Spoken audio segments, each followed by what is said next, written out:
और दोस्तों, target with PS Parihar channel में आपका स्वागत है। आइए शुरू करते हैं और देख लेते हैं कि दैनिक सायंकाल समाचार के इस वीडियो में विद्यार्थी जीवन से संबंधित कौन कौन सी सूचनाएं हैं। तो वीडियो को जल्दी से लाइक कर दें, शेयर कर दें। जिन छात्रों ने चैनल को अभी भी सब्सक्राइब न किया हो तो जल्दी से सब्सक्राइब कर लें, ताकि आप लोगों को इसी प्रकार की ऑथेंटिक अपडेट से सबसे पहले मिलती रहें। सबसे पहले बात करेंगे उत्तर प्रदेश लोक सेवा आयोग की भर्ती पीसीएस की। तो जब भी आजकल लोक सेवा आयोग का कोई भी रिजल्ट जारी होता है, चाहे वो आरओ एआरओ का रिजल्ट हो या कोई भी रिजल्ट आने के बाद में विद्यार्थियों को असल में कुछ पता ही नहीं चलता है कि कट ऑफ कितनी गई है। और अक्सर ऐसा भी सुनने में आता है जिन विद्यार्थियों के नंबर कम है उनका चयन हो गया, जिनके नंबर ज़्यादा है उनका चयन नहीं हुआ। ऐसा क्यों होता है, इसके पीछे क्या कारण है? एक तो रिजर्वेशन पॉलिसी का एक अलग विवाद है, और दूसरा विवाद है कि जो क्वेश्चन डिलीट करता है, ये जो बदलाव करता है उसको कभी नहीं बताता है, और यही में सारा खेल हो जाता है। फिर ये होता है कि जिसका चयन नहीं होता तो उसको ये लगता है कि हो सकता है कि मेरे ही वाले क्वेश्चन डिलीट हो गए हों, और जिसका सिलेक्शन हो गया तो लगता है कि उसके क्वेश्चन सही हो गए हों। तो बहुत सारी चीज़ें जो हैं वो अनिश्चितता में रहती हैं। इसी को लेकर के विद्यार्थी आज उत्तर प्रदेश लोक सेवा आयोग गए थे। पहले इन अधिकारियों का बयान सुनिए, किस तरीके से गैर जिम्मेदार तरीके से ये लोग बात करते हैं। पीएससी ने जो हलफनामा दिया है जी, आपने उसको पढ़ा है? हलफनामा मिल जाएगा सर, पढ़ लिया जाएगा। लेकिन मैंने पढ़ा है। हाँ बताइए आप क्या दिया है। उसमें उन्होंने कहा मैं प्रोविजनल आंसर की जारी करूंगा प्रिलिमिनरी एग्जामिनेशन के बाद। ठीक है। फिर आपत्तियां इनवाइट करूंगा अभ्यर्थियों से, उस जो कम से कम 3 अथॉरिटेटिव सोर्सेज से सपोर्टेड हो। जी। फिर कहा उसका एग्जामिनेशन कराऊंगा एक्सपर्ट कमेटी से। जी। चौथी बात कहा कि एक्सपर्ट कमेटी जो फाइनल करेगी उस आंसर की के आधार पर हम प्री का रिजल्ट डिक्लेयर करेंगे। कोर्ट ने कहा ठीक है, अप्रिसिएट किया। ये वो काम थे, एफिडेविट में उन्होंने बताया, जो हम ऑलरेडी कर रहे हैं। ये चारों प्रक्रिया हम पहले से ही फॉलो कर रहे हैं। तो मार्क लिस्ट कहाँ दिया जा रहा है? मार्क लिस्ट आप क्यों नहीं दे रहे हैं? मार्क लिस्ट देने में क्या, जैसे हमने पेपर दिया, हमें अपने मार्क्स जानने में क्या, हम जानना चाहते हैं, इसको आपको बताने में क्या दिक्कत है? मतलब एक आयोग को बताने में क्या दिक्कत है? सर ये आपकी 23 इसको दिया गया है। 23/9 को मैंने स्पष्ट 5 मांगों को दिया हुआ है। इसमें साफ साफ 1, 2, 3, 4, 5 इन 5 पे कोई जवाब अब तक नहीं मिला है। कमीशन जो काम कर रहा है जी, वो सुविचारित नीति और निर्णय के अनुसार कर रहा है। आपको कोई आपत्ति है, उस नीति में कोई परिवर्तन करना है, आप प्रत्यावेदन दीजिए, वो कमीशन के सामने रखा जाएगा, उस पर वो विचार करेंगे। अगर उन्हें तर्कसंगत और विधिक लगेगा तो वो चेंज करेंगे। इस पर क्या किया? तो है नहीं। 18 पहले देते थे, तो अब क्या दिक्कत होने लगी? संशोधित उत्तर को नहीं देने में सब चीज़ें बंद क्यों कर दी? आप प्रत्यावेदन दीजिए कि नहीं? दिया गया। पहले बात करना है। बिहार आयोग सब कुछ दे रहा है, आपको क्या दिक्कत? नहीं, हम लोग भी देंगे। कोई कहाँ दे रहे हैं आप लोग? मतलब नहीं दे रहे हैं, अभी तो आयोग आप इसी का नहीं दे रहे हैं। और सुनिए, ये न देने का मतलब है कि जब हमको तो असंतोष है ना विश्वास आयोग के प्रति,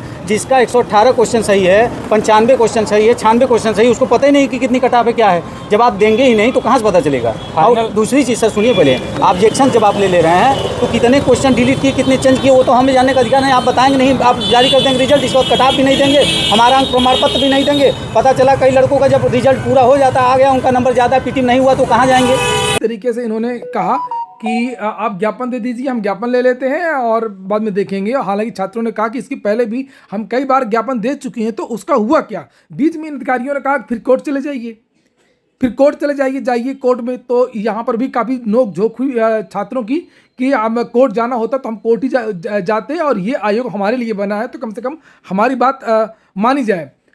तो हालांकि बस हमेशा की तरह वही हुआ, छात्रों ने ज्ञापन दिया और उसके बाद इन्होंने ज्ञापन लिया और ये चले गए। हालांकि छात्रों ने 1 महीने की चेतावनी दी है। 1 महीने बाद छात्र फिर से यहाँ पे लोक सेवा आयोग आएंगे और अपनी बात को रखेंगे। लेकिन एक और बड़ी बात है कि उतनी संख्या में विद्यार्थी भी नहीं आए थे जिस तरीके से विद्यार्थियों को यहाँ पर आना चाहिए था। केवल वही गिने चुने लोग ही आते हैं यहाँ पर, चाहे वो कैंडल मार्च का आयोजन हो, चाहे वो ज्ञापन देने वाली बात हो। हम बात कर लेते हैं अब कट ऑफ कितनी गई थी। तो कट ऑफ को लेकर के तो कन्फ्यूजन बरकरार ही है, लेकिन जो मैंने कल एक वीडियो बनाया था और मैंने विद्यार्थियों से अपील की थी कि आज ज़्यादा से ज़्यादा विद्यार्थी कमेंट बॉक्स में बताएं कि आखिरकार कट ऑफ कितनी गई है। और इसी क्रम बहुत सारे विद्यार्थियों ने कमेंट किया भी है, और कमेंट में अलग अलग प्रकार के कमेंट हैं विद्यार्थियों के। कुछ विद्यार्थियों को तो कहना है कि हमारा 110 है, 115 है, ओबीसी हमारा चयन नहीं हुआ है। देखिए, इतना झूठ मत बोलो, पॉलिटिक्स करोगे तो फिर तुम्हारी जो बात से सही बात है उसको भी कोई नहीं मानेगा। जो सही बात है आप उसको बताइए, ताकि वो लगे कि हाँ ये हो सकता है। और ये कोई मान ही नहीं सकता कि हाँ 110 115 ओबीसी है, हमारा नहीं हुआ, जनरल वाले का 70 में हो गया, 60 में हो, ऐसा बोलोगे तो कोई जो चीज़ है वो भी चीज़ें नहीं हो पाएंगी। तो थोड़ा सा लिमिट में बोलिए आप लोग और सही बताइए। मैंने कमेंट बॉक्स में बताया था आप लोगों से कि आप लोग सही सही बताइए अपनी कैटेगरी के बारे में और अपनी चयन के बारे में कि हमारा हुआ कि नहीं हुआ और कितने प्रश्न हमने किए। यहाँ पर ये बात भी सही है कि इसका तो मामला है ही है कि कौन से प्रश्न सही हुए हैं, कौन से प्रश्न सही नहीं हुए हैं। आंसर की में जो विद्यार्थियों ने आपत्तियां दर्ज कराई थी, तो ये देख सकते हैं लगभग 196 इस वीडियो में 196 कमेंट आए हैं विद्यार्थियों के। इनमें से आप लोग क्रम से देख सकते हैं, विद्यार्थी कह रहे हैं कि मेरा 94 था, मेरा 94 था ओबीसी ऑफिशियल आंसर की से हुआ है, तो इनका 94 है ओबीसी।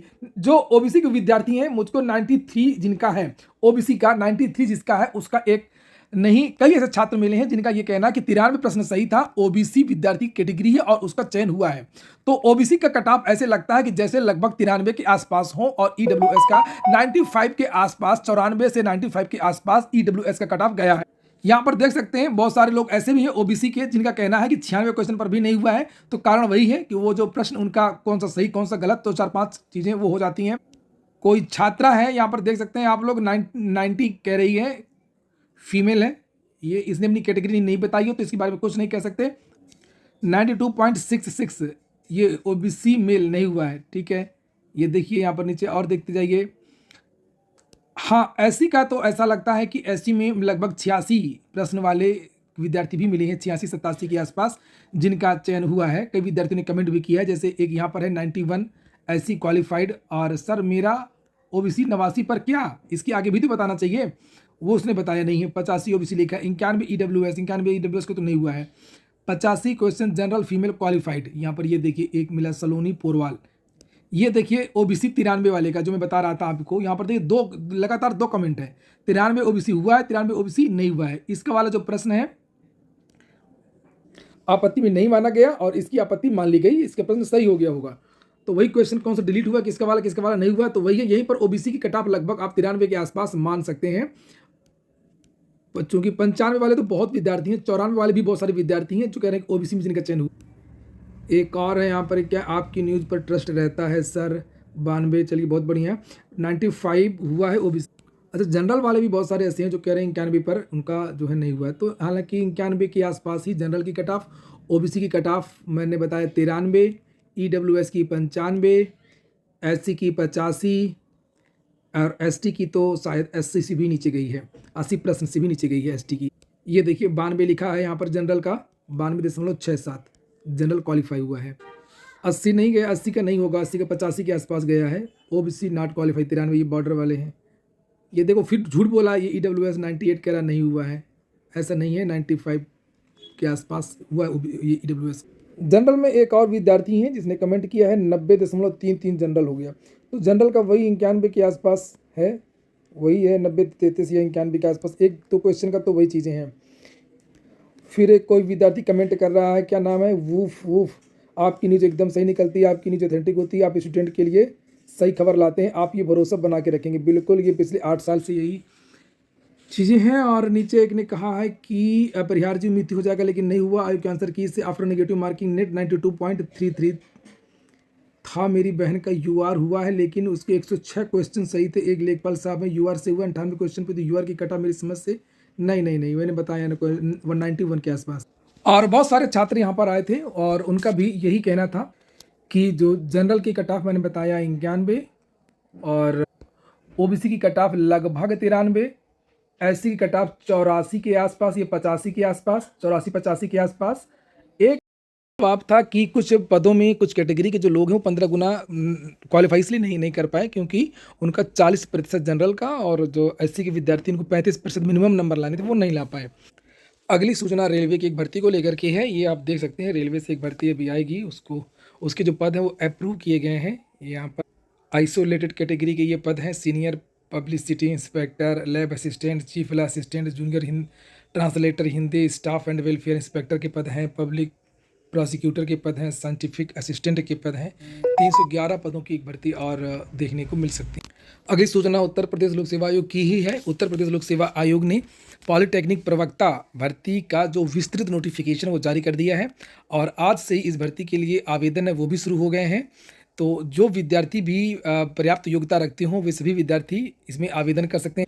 यहाँ पर पदों का विवरण भी दिया हुआ है। 513 पदों पर ये भर्ती हो रही है और कौन कौन से सब्जेक्ट के टीचर बनेंगे पॉलिटेक्निक प्रवक्ता में सब्जेक्ट के नाम लिखे हुए, mechanical engineering, electrical engineering, civil engineering, electronics, chemical, computer, paint technology, plastic mould technology, textile, footwear, बहुत सारी यहाँ पर ब्रांच लिखी हुई हैं और उनके पदों का जो विवरण है वो अलग अलग लिखा हुआ है, तो आप लोग जाकर के इसको देख सकते हैं। योग्यता, चूंकि इसमें कई प्रकार के पद हैं तो अलग अलग पदों की योग्यता अलग अलग है। वैसे कुछ खास पद आप लोग देख सकते हैं यहाँ पर। जो मुख्य है पॉलिटेक्निक प्रवक्ता पढ़ाने वाले जो शिक्षक हैं उसकी बात हो रही है। तो यहाँ पर लिखा mechanical engineering, electric engineering, civil engineering, electronics engineering, chemical engineering, computer, paint technology, plastic mould technology, textile technology, footwear, textile chemistry, leather technology, instrumentation and control के लिए यहाँ पर लिखा है बीई या बीटेक हो संबंधित रिलेवेंट डिसिप्लिन संबंधित ब्रांच से फर्स्ट क्लास के साथ में, ठीक है। और नीचे लिखा है कि फॉर डायरेक्ट रिक्रूटमेंट लेक्चर, यहाँ पर बाकी चीज़ें ग्रेड पे वगैरह के बारे में जानकारी दी गई है। और आर्किटेक्चर का भी इसमें है एक और उसके लिए भी नीचे योग्यता लिखी हुई है, आप लोग उसको भी यहाँ पर ये देख सकते हैं। और एक पद है वर्कशॉप सुपरिटेंडेंट और इसमें मास्टर की डिग्री मांगी गई है इस पद के लिए, इसको आप लोग यहाँ से देख सकते हैं। तो कुल मिलाकर के बीटेक के जो विद्यार्थी हैं, एमटेक के जो विद्यार्थी हैं, उन विद्यार्थियों के लिए एक बड़ा मौका है, वो जाकर के अपना आवेदन कर सकते हैं। सीटेट ने जो कल एक नोटिस जारी किया है उसकी बहुत चर्चा है, उसका बहुत विरोध हो रहा है कि विद्यार्थी अब अपने मन का सेंटर नहीं ले पाएंगे। कल ये नोटिस जारी हुई थी जिससे आप लोग यहाँ पर ये देख सकते हैं और ये कहा गया था कि विद्यार्थी इस बार जो 4 परीक्षा केंद्र हैं, 2 परीक्षा केंद्र हैं, इस तरीके का कोई परीक्षा केंद्र छात्र नहीं चुनेंगे। यहाँ पर लिखा हुआ है कि सभी आवेदकों को सूचित किया जाता है कि ऑनलाइन आवेदन पोर्टल में परीक्षा शहर चुनने का कोई प्रावधान नहीं है। उम्मीदवारों को ऑनलाइन आवेदन पोर्टल पर सही एवं प्रासंगिक विवरण भर करके सभी चरणों को पूर्ण करना होगा और परीक्षा शहर का आवंटन सीबीएसई द्वारा आवेदकों को यादृच्छिक आधार पर किया जाएगा। यादृच्छिक आधार पर यह भी नहीं लिखा है कि पास में सेंटर दे दिया जाएगा संबंधित अगल बगल मंडल में या जिला में, ऐसा कहीं कुछ नहीं है। तो इस बार भी भूचाल आ सकता है जब परीक्षा केंद्र अलॉट होंगे। ये हो गया आज का वीडियो। पूरा वीडियो सुनने के लिए बहुत बहुत धन्यवाद।